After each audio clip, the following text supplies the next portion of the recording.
سر مجھے یہ بتائیں جاوید ہاشمی صاحب کہ آپ نے پوری اپنی زندگی جمہوریت کے لیے، جمہوری روایات کے لیے، جمہوریت کی علمداری کے لیے آپ نے اپنی پوری زندگی صرف کر دی. یہی نعرہ آپ کا پی ایم ایل این میں ہوتا تھا، یہی نعرہ لے کر آپ پی ٹی آئی میں آئے تھے، آپ کے جو بھی ایشوز ہوئے واپس آپ پی ایم ایل این میں گئے. آج پی ایم ایل این آپ کو ایکسیپٹ کیوں نہیں کر رہی؟ آپ تو اس جماعت کا اثاثہ ہے. جب آپ چھوڑ رہے تھے تو مجھے یاد ہے کہا گیا تھا کہ نواز شریف صاحب کی اہلیہ کلثوم بی بی نے آپ کے دوپٹہ رکھ دیا تھا، لوگ آپ کی منت ترلے کر رہے تھے پارٹی نہ چھوڑیں. آج کیا ہوا؟ نہیں، اس طرح کی بات نہیں جو آپ کہہ رہی ہیں. مجھے ایکسیپٹ بھی کیا، میں ان کی سینٹرل جو ہے اس کا ممبر بھی ہوں، اور میں نون میں رہا بھی ہوں اور اب بھی ہوں. باقی یہ ہے کہ پارٹیوں کے اندر بھی ہمارے ملک میں کوئی جمہوری پارٹی تو ویسے بھی نہیں ہے. صرف جمہوریت کے نام پہ ایک ڈھانچے کھڑے کیے گئے ہیں. تو نون کوئی ان پارٹیوں سے الگ تھلگ چیز نہیں ہے. جیسے وہاں ہوتا ہے وہی ویسا ہے یہاں ہوتا ہے.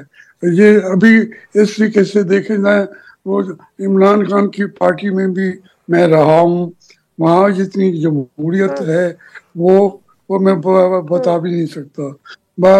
پیپلز پارٹی تو ان کی خیر ایک قربانیاں ہیں، محترم بے نظیر کی بھی اور بھٹو صاحب کی بھی. جمہوری پارٹیاں کہنا یہ ہم اپنے دل کو خوش کرنے کے لیے کہہ لیتے ہیں. وہاں پہ کوئی پراپر انتخابات کسی پارٹ میں ہوتے نہیں ہیں. الیکشن کمیشن بھی صرف نظر کرتا ہے، جو شرائط ہوتی ہے پارٹی کی اس کے اندر جو انتخاب ہوتے ہیں وہ نہیں ہوتا. بلکہ میں تو خوش قسمت ہوں کہ میں مسلم لیگ میں کبھی جو پریزیڈنٹ تھا، ایکٹنگ پریزیڈنٹ بھی تھا، سینئر وائس پریزیڈنٹ بھی تھا اور الیکٹڈ تھا. باقاعدہ نعرے لگا کے کنونشن سینٹر میں مجھے سینئر وائس پریزیڈنٹ بنایا گیا. اسی طریقے سے تحریک انصاف میں بھی سر یہ اس وقت کی بات ہے جب نون لیگ کی قیادت، اعلیٰ قیادت ملک سے بھاگی ہوئی تھی، ملک سے مطلب باہر تھی. نہیں، جب آپ واپس آئے تو پھر بھی مجھے سینئر وائس پریزیڈنٹ بنایا گیا. بات یہ عرض کر رہا ہوں کہ عمران خان کی جو چار عہدے تھے، صدر، سینئر وائس پریزیڈنٹ اور سینئر وائس چیئرمین، صرف ایک عہدے پہ الیکشن ہوئے تھے اور وہ تھا جس پہ میں صدر بنا تھا تحریک انصاف کا.